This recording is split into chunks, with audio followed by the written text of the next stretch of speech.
Why am I dressed in a shirt even though the weather is hot? Well, I'm gonna teach an important class in front of the master.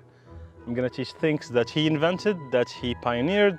So I thought of, at least dressing up for the occasion. We finally made it after a long journey yesterday. I know exactly why I'm here. I know exactly why the voice wanted us to be here.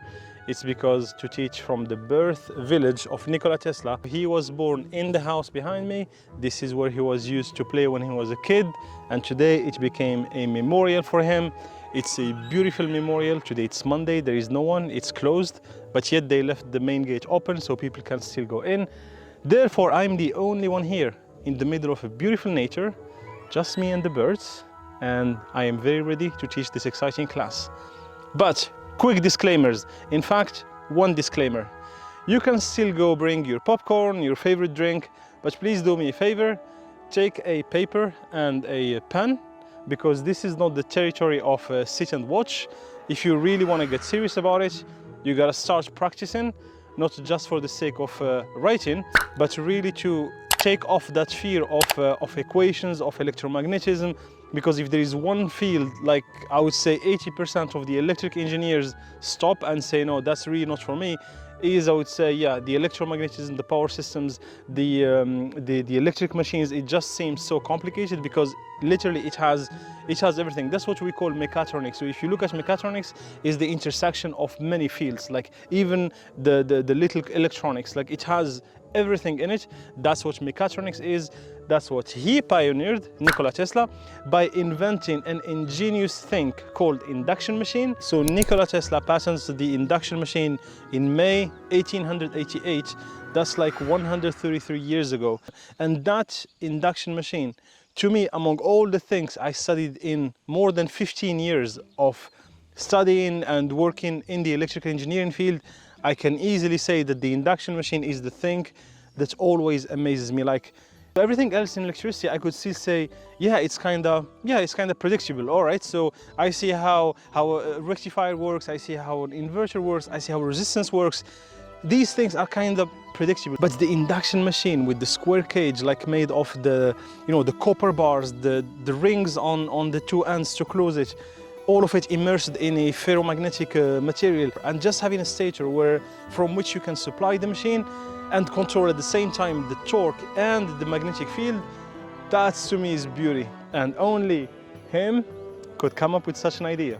So today we are covering what I consider, being an electrical engineer, the most ingenious invention that Nikola Tesla made in the pure electrical engineering field, and which literally revolutionized our world and our industries. In case you don't know what an induction machine is what makes your plate rotate in the microwave. You see, when you put a plate in the microwave, the thing that makes it rotate, yeah, that's made to be an induction machine. When you take a train or tramway, the thing that makes the tramway or the train move, that's made to be also an induction machine. The many actuators in the airplane and the airspace industries are induction machine. Why? Because as an electric machine, it is the most reliable and simple, like mechanically simple construction, I would say, is the induction machine. Forget the DC machine. That was like, yeah, that's what they left for him, the DC machine, with the brushes and all the brushes that have like sparks. So yeah, good luck to put a DC machine in an explosive environment somewhere where, yeah, like we have gas around or something like this. So that's how the DC machine works. Has like the brushes, and the brushes can make sparks, when they operate. Or the synchronous machine, where you have either permanent magnets in the rotor part, which means these magnets can take off with the time, can lose their what we call, the magnetic flux density. They can lose it with the time because the magnets, yes, the magnets have the capability to attract metal, right? But that capability doesn't last forever. It's weakened with the time. That's what the synchronous machine is made of. That's option one. Permanent magnet synchronous machine. Option two is a synchronous machine where the rotor is like winded, like with winding. Well, good luck to supply windings that are mounted on a rotoric part, on the rotor that is rotating, and good luck to supply it. So if you just wire cable and that thing rotate, the cables will cut off, right? Then we introduce the rotating transformer to supply the rotating part of the synchronous machine, and the rotating transformer is somehow like an induction machine that Nikola Tesla invented. So yeah, again, on the electrical machine spheres, I do not know a single machine more simple, more reliable than the induction machine that Nikola Tesla has invented. It is a marvelous invention, and today I invite you, my friends, to learn and study this ingenious invention by Nikola Tesla. Here is how it's going to be. I plan to cut this video into 3 parts. The first part will be the physical aspects of the induction machine. There is absolutely no need to dive immediately into equations, Faraday law and all the complex stuff if we don't understand at least how the induction machine is built. Then to understand how that physics works, we will need to use these equations, but we will not start with them in the beginning.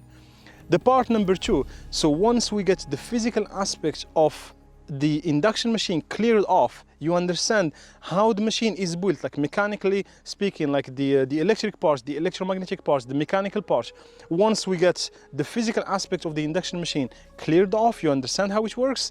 Now we can move to the second part, which is the mathematical modeling of the induction machine. Why do we have to model the machine mathematically speaking? Because that's the only way we can communicate with metal. An induction machine is a piece of ferromagnetic material, copper, insulating material. The only way to communicate with it is through math equations. That's the best way that humans could come up with to communicate with such things. That's the second part of the video, which is mathematical modeling of the machine. The third part is going to be a bonus part. Now that we have the mathematical equations of the machine, we can aim to control the machine. Again, think of it. Nikola Tesla has patented the induction machine in the year 1888. He submitted the patent in the United States. In 1971, humans were still discussing, I think we should use a Park transformation. It will help us to control the induction machine. For almost a century, humans could not use the invention that he made almost a century before. Why? Because it was so much ahead of the other technological fields. The control and automation system at that time, I'm even not sure if in the year 1888, there was something called control and automation. And if it was, I'm certain it was something very rudimentary, something very basics.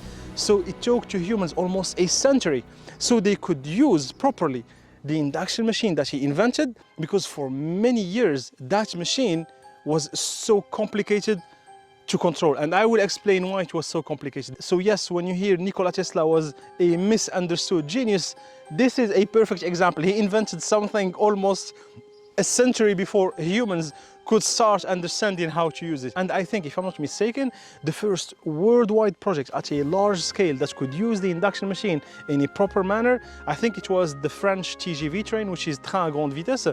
At the time, it was the fastest train in the world. I'm not sure if it's still the case today, but it was like the first application where they could properly use the induction machine and say, yes, here it is, it's in a mean of transport, transporting humans, and it works almost. And that train, the TGV train, I think it was in 1985 or 1987, almost literally a century after he invented the induction machine. You will see why this machine is so ingenious, why this machine is so beautiful, and I couldn't be more excited than to be here in the village of Smiljan in Croatia, right at the place where Nikola Tesla was born, in front of his statue, teaching one of my favorite topic, which is the induction machine and electromagnetism. So if you are ready, do me a favor, grab your pen and your paper, and let's dive into it.